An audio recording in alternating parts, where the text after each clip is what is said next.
Hell yeah, it's Monday morning, and I won't deny it. I'm supposed to be tired, but this is the NBA Finals, baby. Ain't got no time to be tired, okay? The Miami Heat are down 3-1. Are they done? That is the question. Is there an answer? Of course. I have it. Don't know if Jay does. Don't know if Eminem does, but I have it. Jay, it's good seeing you, even though I don't understand why you are underdressed today compared to what you were the other day with J.J. Redick. Monica McNutt, very proud of you, very proud of you. You don't look like you're set for the club. Okay, club first take. It's going to be all right, though, y'all. It's going to be all right. First takes in the house. Your boy is here. Let's roll. Legit must wins, or we came this far for no reason. Competitive spirit, defensive intensity. We didn't come this far to stop playing now, no matter what the odds are, the analytics. When we get out there, we just got to compete. Just an incredible victory for the Nuggets. Our approach has to be that we're down 3-1. They're desperate, we have to be more desperate. They're hungry, we have to be hungrier. If we get this one, we're on our way to doing something special. So we got to win 3 before they win 1. I didn't come this far. Just to come this far. Oh, if you know. Good morning, everybody. Welcome to First Take. Thank you for being with us. I hope you had a fabulous weekend. SA live from Mile High because it's game day. Monica, Jay Will, how we living? How we feeling? Good. Pretty good. Happy Monday. Yes, let's go. So Denver leads 3-1. They have the opportunity to close it out tonight at home. Stephen A. Smith, here's what I need you to tell me. Is the series over? It's over. It's over. I mean, I'd love to say differently. I truly would, but I don't see how Miami could come back from this, to be quite honest with you. This series is over. I expect it to be tonight. I expect the Denver Nuggets to be celebrating their first NBA championship tonight. Obviously, we look at Miami and we say to ourselves, okay, they've overcome a lot of odds, and we get all of that. I understand that. This is the third time I think they've been down 3-1 in an NBA Finals, if I remember correctly. The reality is, though, they're overmatched. They're too small. They don't have the best star on the basketball court. The Denver Nuggets do, Nikola Jokic, okay, who's averaging like 34, 13, and 8. He's been absolutely phenomenal, shooting about 55% from the field, 44% from three-point range. There simply is no answer for him. They're too undersized. They just can't deal with the size and the athleticism of the Denver Nuggets. You're not getting perimeter shooting. You're not getting the kind of shooting that got you to this point, that made you get to the NBA Finals. I think that's even more flagrant. I want to remind the basketball world, because I was very, very disgusted when I saw this Friday night. Let me get this straight. Max Strus and Gabe Vincent is the starting backcourt for the Miami Heat. They combined to score 2 points. Jay Williams, you got in a motorcycle accident. Obviously, it ruined you had tremendous aspirations as a professional basketball player after being a superstar on the collegiate level. This was over maybe 2 decades ago, practically. Jay Williams, you can roll up on the basketball court right now and score 2 points in an NBA Finals. By yourself. A matter of fact, damn it, I'll give you 6. How the hell you a starting backcourt for the Miami Heat and you can only score 2 points? I mean, do y'all have any idea? Let's put it in perspective. You have any idea how embarrassing that is? 2 points for a starting backcourt, not one individual. 2 points for a starting backcourt for an NBA team in the NBA Finals. And you're Max Strus, who, by the way, people couldn't even remember how to pronounce your name until you got to the damn Finals. Now we want to forget how to pronounce your name. This 2 times as the starting shooting guard for the Miami Heat in these NBA Finals that you went scoreless. Jay Williams, Monica McNutt, I think it's fair to say I could go scoreless. I'm scoreless right now, sitting here in the basket in a damn chair. I can go scoreless. I mean, my God, why are you wearing an NBA uniform, let alone starting for a conference finals team? I'm sorry, a Eastern Conference champion that is the Miami Heat, and all you could produce is 0 points twice in the first 4 games. This man has gone 0 for whatever, 0 for 10 one game, 0 for 4 Friday night. It is embarrassing.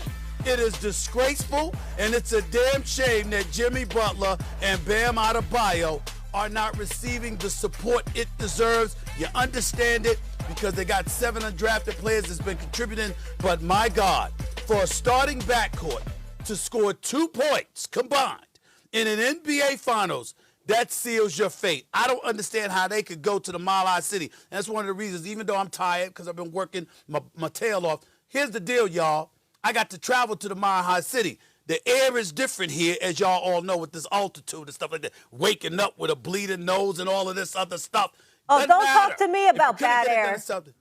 You should don't talk to me about bad air. You should be out here in these New York streets. It's been rough. That's true. But I sit up there and I'm like, my goodness, it's over. I don't see how you can lose in South Beach, but they're going to come to the Mile High City and lose. I just don't see it. Monica. By the way, I love this varsity look. It's giving like varsity sunshine vibes, and I'm here for all of it on a Monday. Thank you. I know, we definitely need some sunshine on this Monday. All right, look. Stephen A., you make incredible points, and literally, and y'all might. Take care of your bloody nose, Stephen A. I'm talking to Monica. You guys might crush my argument, and that's okay. But I actually think that the Heat figured it out tonight. I think that they muster up something from the deep depths of the culture, from the pride. I think you look at last game, it was 15 turnovers, 7 by Bam in particular. When we have the conversation about talent, undrafted versus guys on the Nuggets roster who have been drafted, and you got a handful of high draft picks there, obviously the differentiator is oftentimes the level of which you are able to be productive consistently. And we've certainly seen that in this Nuggets organization. I do think that the Heat are overmatched. But I think you've had 3 iffy games, 2 for sure, as far as the productivity of those shooters. But I think you find one more just because of who this team is, led by Jimmy Butler, led by Coach Spo. I think they find one more. I don't think they got enough to win this series. I had this thing going 6 all along. I think they're going to come out with a level of urgency and desperation that I do believe the Nuggets will be prepared to meet. But their backs are truly up against the wall in the most final way when you look at the opportunity to extend their season. And so I think Jimmy Butler plays better. I think that the guys around him are going to shoot the ball better. That has been a swinging pendulum for them as far as that three-point shooting goes, but it does tend to find its way back to that 40% number, which allows them to be successful. So I just think they got one more in them. I think this is a prideful organization, and they're not going to go out like that. So, look. I got called a hater when I came up here on your show, Stephen A., and I said I thought that Denver was going to sweep the Miami Heat. Ain't too far off, is it? So I frankly think that this series was over as soon as we saw the matchups. Let's be honest about it. We all kind of felt it. You felt it. Stephen A., you watched Anthony Davis and how great that team had been playing defensively. There is a world of a difference when you have AD being one of the top defensive players in the league. Also, while you're a guard where you can press up on the ball, knowing that you got a dude like that behind you that can protect the rim, right? They're one of the top defensive teams in the league since the trade deadline. Yeah. They had the sides, they had the frame. That was the best matchup against Denver size-wise for Denver, right? So automatically come into this series against Miami, you're like, Miami's undermanned, they're undersized, and what do they need to do in order to have a chance to win the game? Shoot the lights out. Shoot the lights out of the gym. In game 2, they shot 50% damn near to win the game from the three-point line. And you still felt like Denver had a chance to win that game. They could have put it into overtime. So that's number one. And I agree with you, Stephen A. I do think it's over tonight. But what I do want to push back on you, though, is I know that we're going to get lost in, hey, Jay, motorcycle accident, you could score 6 points, I could score 0. There is a major talent gap here, guys. And what we're seeing, and it's okay for it to be addressed.